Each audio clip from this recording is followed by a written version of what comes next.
리걸마인드 연구소입니다. 대한민국 법 시스템 안에는 양형이라는 것이 있습니다. 법원에서 재판을 하게 되면 먼저 그 공소사실이 사실인지, 즉 유죄인지 아니면 무죄인지를 판단하고, 그 다음에 유죄로 판단을 하였을 경우에는 형벌을 같이 판결하게 됩니다. 이 형벌은 해당 법조문에 이미 같이 규정이 되어 있기는 하지만 사람의 범죄 행위라는 것도 그렇게 법조문에 있는 것과 똑같이 바로 어떤 행위를 보게 되면 형법 몇 조의 행위다 하고 딱 떨어지게 적용을 할 수 있는 것은 아닙니다. 사람의 행위라는 것이 애초에 다양하고 복잡하기 때문이죠. 그리고 하나의 행위는 단지 한 건의 법률 한 조문에만 위반이 되는 것이 아니라 하나의 행위가 여러 법률의 여러 법조문을 위반하게 되는 경우가 종종 있습니다. 그런 경우가 더 흔하죠. 그렇기 때문에 어떤 행위가 수건의 법률에 걸쳐서 법률 위반이 되었을 때 그 형을 전부 합산을 하게 되면 매번 사람의 평생 수명을 넘어가는 일도 생기게 되겠죠. 무거운 범죄의 경우에는 그럴 겁니다. 그래서 항상 이러한 그 형벌을 부과할 때는 양형이라는, 즉 형을 잰다, 형을 측량한다, 이러한 과정을 거치게 되어 있습니다. 그러면은 그 양형이란 무엇인가를 알아보기로 하죠. 얼마 전에 삼성 이재용 부회장이 피고인으로 재판을 받았던 피고 사건에서 징역 5년이 선고되었습니다. 그리고 나서 곧이어서 언론에 그 관련 변호인인지 모르겠으나 변호인 측에서 나온 이야기라고 하면서 보도된 것이 징역 5년이기는 하지만 항소심에서 그 형이 유지되든지 아니면 그보다 좀 가벼워지게 되면 집행유예가 가능해진다. 또 항소심에서는 자신이 있다. 이런 보도가 나왔습니다. 그것은 소송 전문가인 변호사로서 그런 이야기를 할 수 있겠죠. 그러나 법학자의 입장에서 그러한 뉴스를 보면서 좀 걱정스러운 마음이 되었습니다.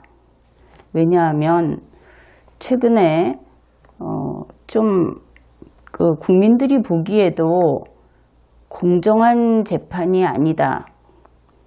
그렇게, 왜냐하면 절차적 정당성 면에 있어서 절차상의 그 지나친 부분, 우리들이 보통 생각하던 그 예상을 넘어서서 과도하게 재판을 받는 과정에서 피고인이, 또 수사를 받는 과정에서 피의자가 하필이면 이러한 21세기라고 하는 세계적으로 문화가 매우 발전한 이 시기에 그 절차를 통해서 사람들에게 고통을 가하는 그러한 모습을 보았기 때문에 현재 국민들은 공정한 재판이라든지 공정한 수사라든지 하는 데 대한 신뢰가 상당히 낮아진 상태입니다. 그러다 보니 국민이 그러한 그 재판이나 수사를 공정하지 않다고 여기게 되면은 결국은 법의 역할 또한 그만큼 약해지게 됩니다. 가령 범죄 행위를 저질러서 유죄 판결을 받았다고 하였을 때 그 피고인이 유죄 판결을 받은 것에 대해서 반성하고 다시는 법률을 어기는 행위를 하지 않겠다 하는 그 각오를 보이는 것이 현재 우리의 사법 시스템을 유지하는 목적 가운데 하나이죠. 그런데 어느 편이 되었든, 그러니까 우리나라 사람들은 그 사법권의 독립을 크게 믿지 않죠. 그래서 정부의, 특히 대통령의 입김이 재판에 강하게 미친다고 생각을 합니다. 타당한 생각이라고 보지는 않습니다. 그러나 현상이 그렇다는 것이죠. 그래서 대통령과 자신이 같은 성향이고 대통령을 우호적인 눈으로 바라보는 사람들, 그들은 그들대로 재판을 부정하고 재판을 불신합니다. 자기들이 무죄가 나오지 않는 한, 또한 대통령을 비우호적으로 바라보는 사람들, 그들은 당연히 재판에서 무죄가 나오지 않는 한 자신의 범죄 행위에 대해서 유죄 판결을 받았다고 생각하기보다는 정치적으로 핍박을 받아서 유죄 판결을 받았다, 그렇게 여기는 경우가 종종 있습니다. 이렇게 되면 문제는 처음부터 전혀 범죄 행위를 저지르지 않은 사람이라면 모르겠는데 범죄 행위를 조금이라도 했기 때문에 또 구속요건을 충족했기 때문에 공소제기를 할 수 있었겠죠. 유죄를 받은 경우에.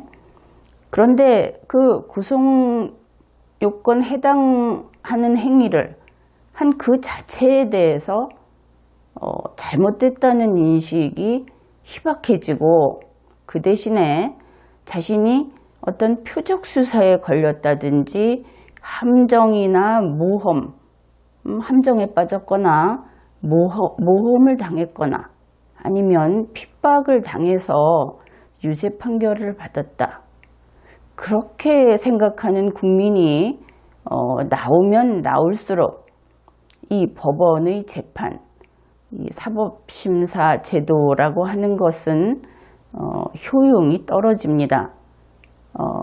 전체 국민의 공존을 지키는 그 기능을 다하지 못하는 것이죠. 그래서 일단은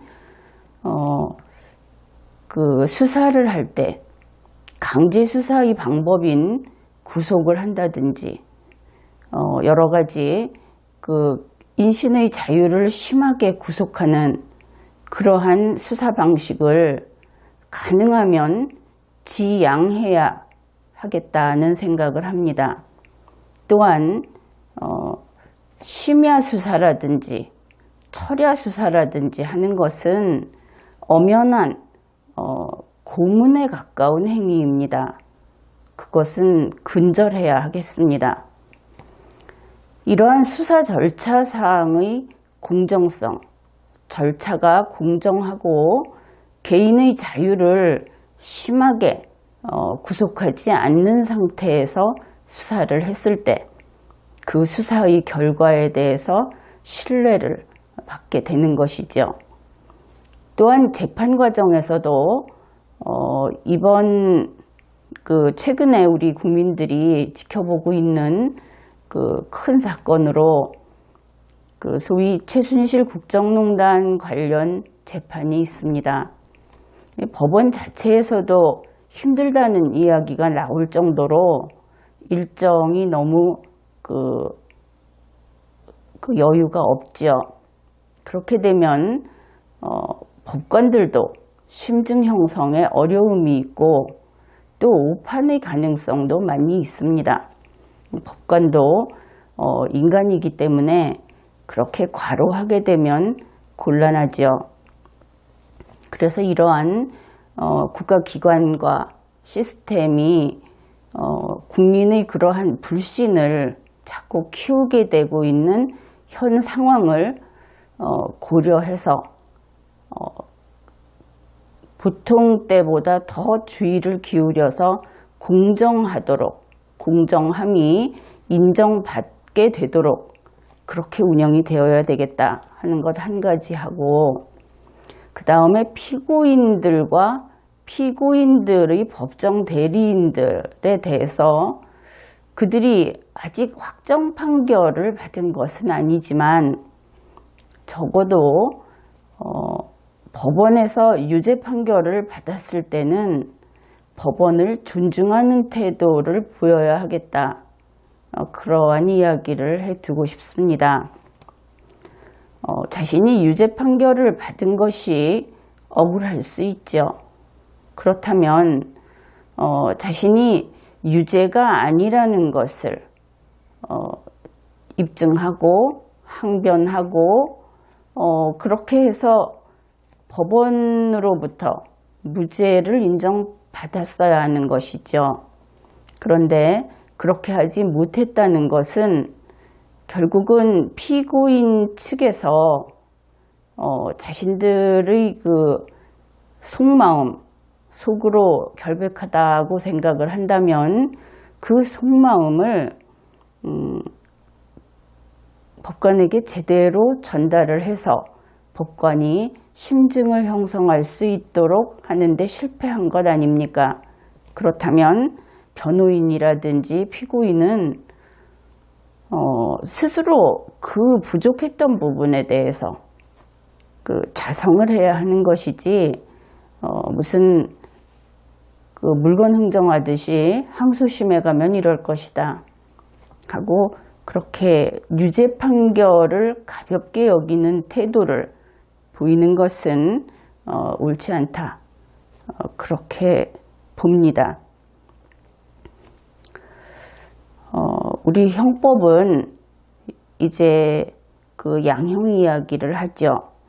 우리 형법은 제2절에서 형의 양정이라는 것을 규정합니다. 제2절 제51조가 양형의 조건 이렇습니다. 제51조를 소개하죠. 형을 정함에 있어서는 다음 사항을 참작하여야 한다. 제1호 범인의 연령, 성행, 지능과 환경. 제2호 피해자에 대한 관계. 제3호 범행의 동기, 수단과 결과. 제4호 범행 후의 정황. 이 범행 후의 정황이라고 하는 것은 그 일괄해서 적용할 수 있는 부분이 아닙니다. 그러니까 피고인이 범죄 사실을 부정하고 있는 경우와 혹은 그 범죄 사실 자체가 밖으로 보아서 그냥 명백할 때 그러한 경우가 그 적용하는 그 태양이 그 양태가 달라지는 것이죠. 그러면은 형법은 이렇게 규정을 하고 있는데 실제로 양형을 할 때는 양형위원회가 관계가 있다는 보도를 보았을 겁니다. 그러면 양형위원회가 매 피고인마다 형량을 정하는 것일까? 이렇게 생각하는 국민도 있을지 모르겠습니다. 여기에서 분명하게 알아두어야 하겠습니다. 양형위원회는 그러한 일을 하는 곳이 아닙니다. 양형위원회는 양형의 기준을 설정하는 곳입니다. 위원회에서 양형의 기준으로 이러이러한 것들이 기준이 된다 하고 정하는 것이죠.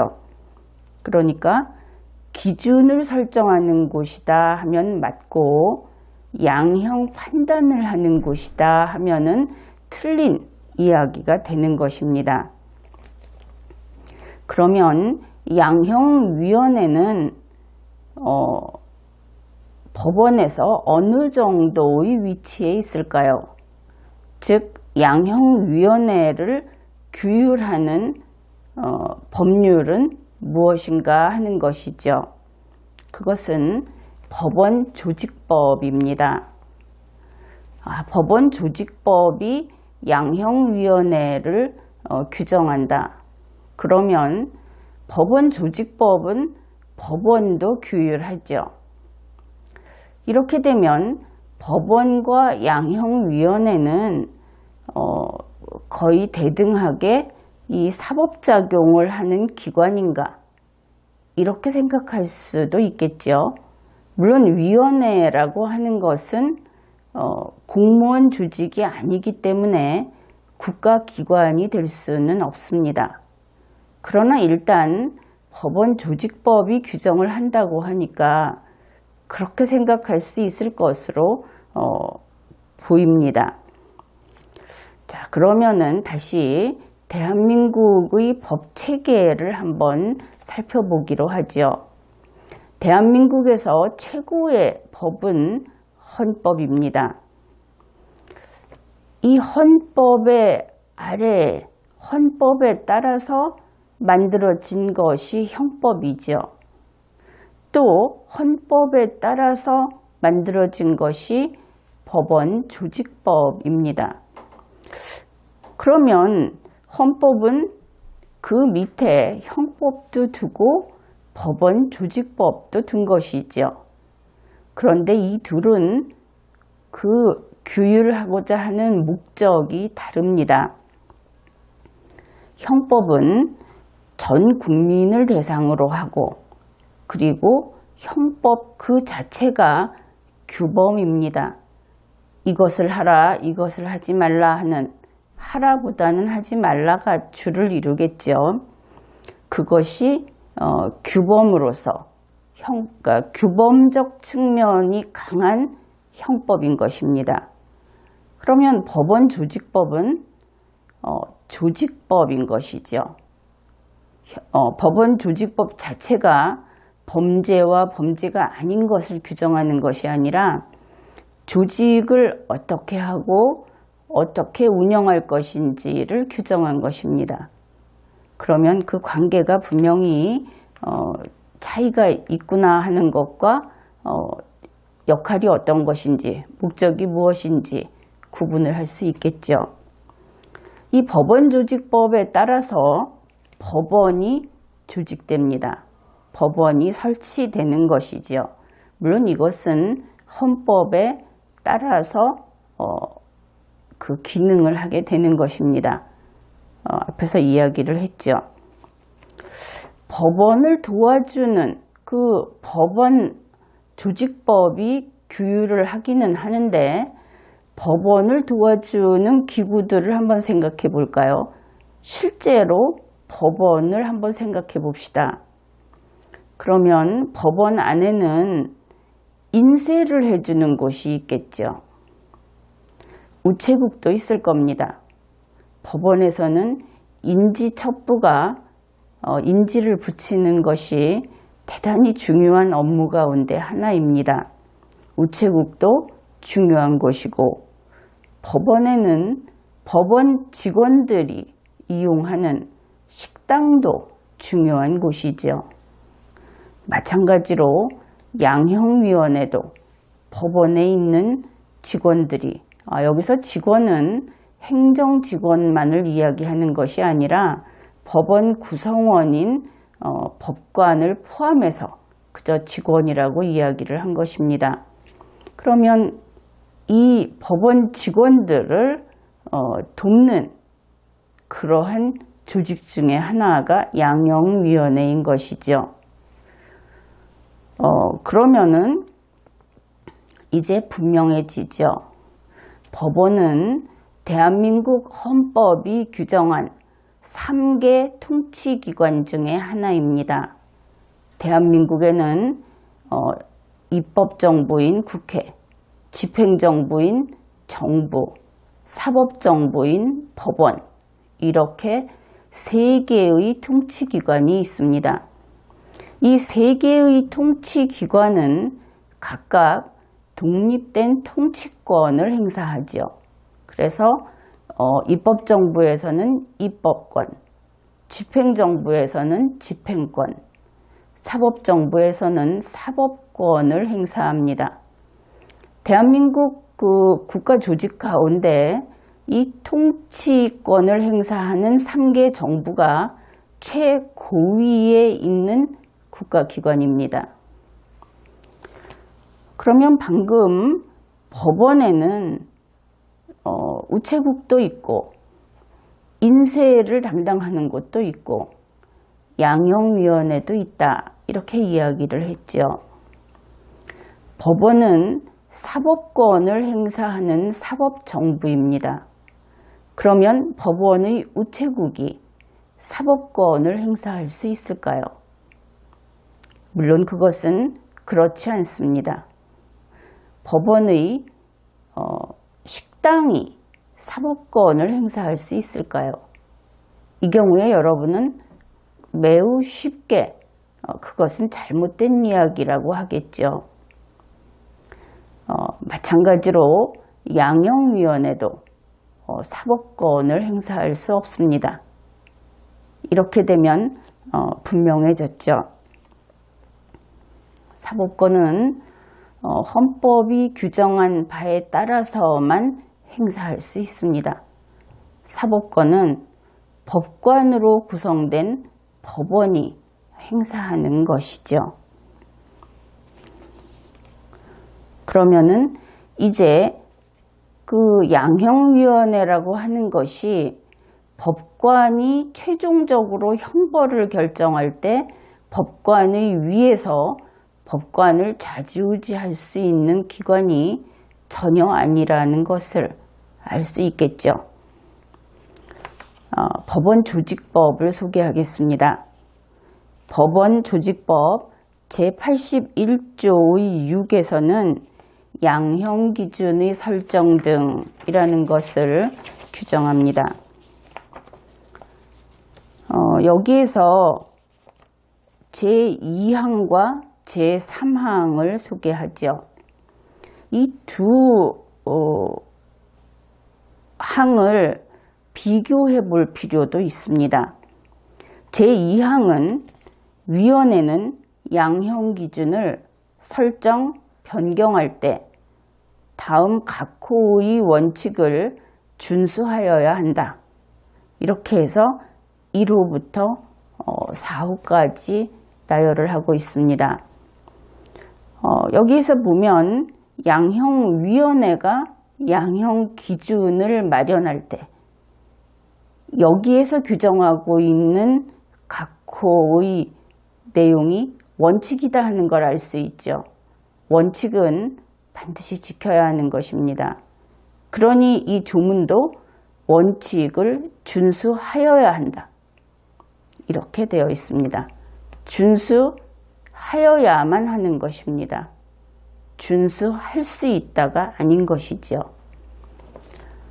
제3항에서는 위원회는 양형 기준을 설정, 변경할 때 다음 각 호의 사항을 고려하여야 한다. 이렇게 규정을 합니다. 제2항과 다르죠. 제3항에서는 다음 사항을 고려하여야 한다. 물론 이번에도 하여야 한다. 이기는 합니다. 그러나 이번에는 원칙이라는 이야기도 없고 준수라는 이야기도 없죠. 단지 고려일 뿐입니다. 이제 제2항의 내용을 다시 보겠습니다. 위원회는 양형 기준을 설정, 변경할 때 다음 각 호의 원칙을 준수하여야 한다. 제1호 범죄의 죄질, 범정. 이때의 정은 우리가 정이 있다 없다 할 때 속사정 같은, 그 정자는 같은 글자가 아닙니다만 마음 같은 것을 나타냅니다. 범정 및 피고인의 책임의 정도를 반영할 것. 그 다음 제2호 범죄의 일반 예방과 피고인의 재범 방지 및 사회 복귀를 고려할 것. 이 제2호에서 앞부분은 범죄의 일반 예방을 이야기했죠. 물론 뒷부분은 피고인의 재범 방지 및 사회 복귀. 그러니까 이 형을 다 받고 그 형기가 끝나면 다시 사회로 돌아오게 되는데 돌아올 때 여러 가지 그 적응 과정을 거치게 됩니다. 그 수용 생활을 한다든지 하고 다시 이 사회로 돌아올 때에는 좀 그동안 다른 환경에서 있었기 때문에 여러 가지 그 중간 과정을 거쳐서 이렇게 돌아오게 하고 있습니다. 그래서 그 부분을 규정한 것인데 우리가 여기에서 조금 관심을 가질 것은 앞부분이죠. 범죄의 일반 예방이라는 부분입니다. 일반 예방이라고 하는 것은 특별 예방의 그 대가 되는 거기에 마주선 개념이죠. 특별 예방이라고 하는 것은 바로 그 범죄자 자신을 다시 범죄를 범하지 않도록 하는 것을 가리킵니다. 일반 예방이라고 하는 것은 범죄자를 포함한 혹은 범죄자 이외의가 돼도 별 차이는 없는데 전체 국민이 범죄를 저지르지 않게 하는 것을 이 법학에서는 일반 예방 이렇게 이야기를 합니다. 그러니까 국민이 법률을 지키도록 하는데 이 사람에 대한 이 피고인에 대해서 어떤 형벌을 가할 수 있다고 하는 그 양형 기준이 일반 국민들이 그것을 보고 범죄를 저지르지 말아야 되겠다 하는 생각을 하도록 하는데 어느 정도 영향을 미칠 것인가 하는 것을 판단해야 한다는 것이죠. 이 범죄의 일반 예방이라고 하는 부분에 대해서 뭐라고 얘기를 할까요? 리버럴 법학 그쪽에서는 이제 과거 60, 70년대부터 해가지고 매우 강하게 여기에 대해서 반대를 해왔습니다. 참으로 이상한 것이 서두에 이야기했듯이 우리나라에서 현재 수사 과정에서 그 수사 절차를 통해서 인신 구속이 남발되고 있고 그 과정에서 인신 구속을 함으로써 그 개인이 감수해야 할 갖가지 명예심이 훼손되는 상황 그러한 것들을 남발되다 보니 더 많은 사람한테 그런 모욕감, 모멸감 같은 것을 겪게 만들죠. 그렇게 하면 결국은 인간을 학대하는 것이고 인간을 괴롭히는 것입니다. 이것이 바로 절차상의 정당성이라는 것으로 이런 일들을 걷어내려고 우리 인류는 꾸준히 노력을 해왔습니다. 그런 면에서 흔히 시카고 학파로 대표되는 좌파법학이라고도 이야기를 하고 공산주의 계열이라고도 이야기를 하는 그들의 공적이 분명히 있습니다. 그들이 인권을 보호하고자 해서 노력을 했던 또 어느 한편으로는 그 인권 보호를 위한 노력이 반정부, 반국가 활동이기도 했지요. 그러나 어쨌든 그 모습은 인권을 보호하는 측면이 분명히 있었습니다. 그런데 아이러니컬하게도 2017년 대한민국에서 촛불혁명이라고 하나요? 그 촛불혁명의 성공으로 대통령이 됐고, 또 우리나라는 여당이 없습니다. 법적으로 허용이 안 되는데 어쨌든 대체적으로 여당이라는 말을 쓰니까 그러한 정치 세력이, 그런 정당이 여당이 되었고, 이러한 시기에 그 절차적 정당성이 여지없이 무너지고 있다는 것이죠. 원래 좌파 법학에서는 이 절차적 정당성을 매우 중요시합니다. 그래서 인신을 구속해서 구속수사를 한다든지, 또 심지어 구속재판을 하는 것까지 심하게 비판을 했었죠. 그런데 우리나라에서는 만일 그들을 좌파라고 부른다면 인신구속을 선호하는 좌파가 출현했다, 이렇게 볼 수 있는 면이 있습니다. 어쨌든 이러한 학파에서 시작을 했고, 또 정상적인 그러한 법학계에서도 그것이 바람직하다.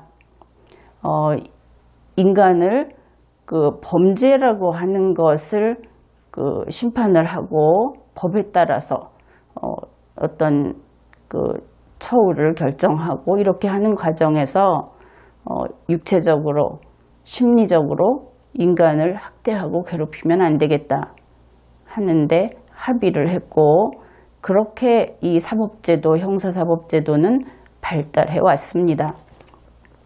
그래서 이제 방금 이야기했듯이 이 일반 예방이라고 하는 것까지 비판의 대상이 된 것이죠. 사람을 목적으로 대하고 수단으로 대하지 말라. 결국은 어떤 범죄자를 엄하게 처벌을 하고, 그것을 보고 다른 사람들이 저것이 무섭다, 그러니 범죄를 범하지 말아야 되겠다, 이렇게 생각을 하는 것은 좀 역사적으로 과거에 그 어떤 국가라든지 그 영역 내에서 용납할 수 없는 범죄자를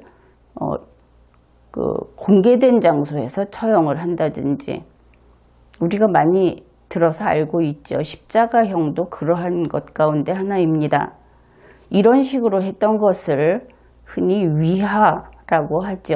겁을 줘서 복종하게 하는 것. 그래서 일반 예방이 위하와 차이가 무엇이냐 하면서 비판을 참 많이 했습니다. 그러나 이 양형 기준을 정하는 양형위원회에게도 우리가 생각할 때 어떻습니까? 양형위원회는 그 피고인의 인권을 위해서 무엇인가 선두에 나설 것 같은 그러한 느낌이죠. 보도를 통해서 볼 때는 그랬죠. 그러나 양형위원회는 일반 예방을 생각해야 합니다. 그러면은 결국 그 피고인을 본보기로 삼아서 전체 국민을 겁을 줘서 법을 지키게 하는 것이냐 하는 이러한 비판이 지나쳤다는 것을 우리가 확인하게 되는 것이죠. 2017년에도 일반 예방은 여전히 중요합니다. 그리고 그 일반 예방의 대상은 여러분과 같은 준법 국민이 아닙니다. 여러분은 그저 범죄를 저지르면 처벌될까 봐 두려워서 범죄를 저지르지 않는 사람들이 아니죠. 그것은 단지 우범자들, 범죄의 영역에 이미 발을 담그고 있는 사람들만 그런 식으로 생각을 합니다. 그래서 이 일반 예방, 여기에서 고려하는 일반 예방은 항상 그 합법과, 그러니까 법을 지키는 준법과 위법의 사이에 있는 울타리 위를, 그러니까 담장 위를 위태위태하게 걸어다니면서 살아가고 있는 그러한 그 범죄와 친한 국민에 대한 일반 예방이 되는 것입니다. 그들에게 이러한 일반 예방은 굉장히 의미가 있겠죠. 그들이 범죄를 저지르지 않고 범죄자가 되지 않을 수 있으니까. 그리고 이것은 곧 그 피고인 자신의 내일의 모습이기도 한 것입니다.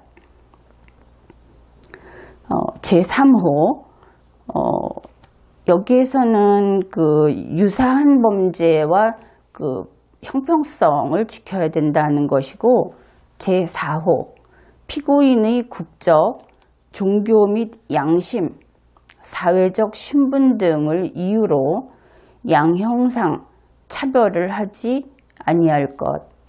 이것이 원칙으로서 준수해야 할 네 번째 내용입니다. 그래서 이때는 사람이 종교가 다르고 국적이 다르면 다른 것이죠.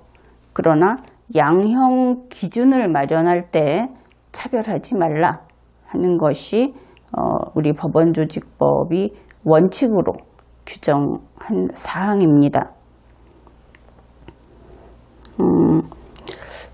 그 다음에 이제 제3항 위원회는 양형 기준을 설정, 변경할 때 다음 각 호의 사항을 고려하여야 한다.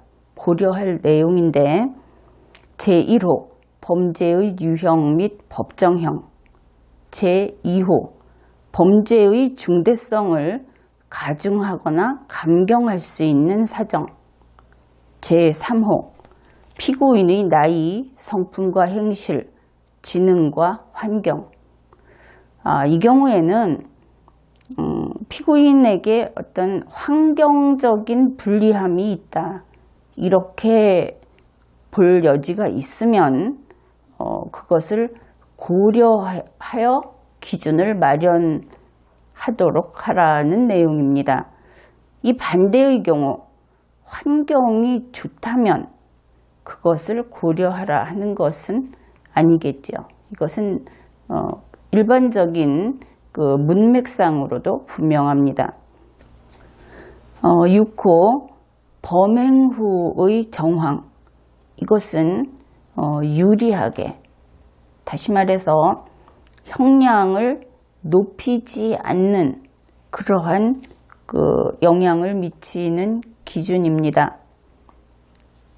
그런데 이 범행 후의 정황이라고 하는 것은 만일 그것이 피해의 그 원상복구라든지 피해자에 대한 어떤 그 피해 상황을 좀 감소시키는, 축소시키는 행위라고 한다면 이것은 본인이 범행을 부인하지 않고 또 외견상 범행을 부인할 수 없는 명백한 종류의 범죄, 그 경우에 제한하여야 하겠죠.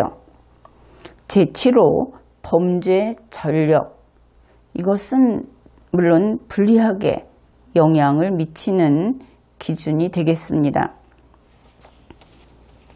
그래서 이러한 내용들을 법원조직법에서 정하고 있고, 양형위원회는 그 형벌을 정하는 곳, 법관이 정한 형벌에 다시 관여를 하는 곳이 아니라 양형을 할 때 참고할 수 있는 혹은 그 기준에 따라야 하는 기준을 만들어 놓는 곳이다. 이것을 분명히 알아두면 되겠습니다.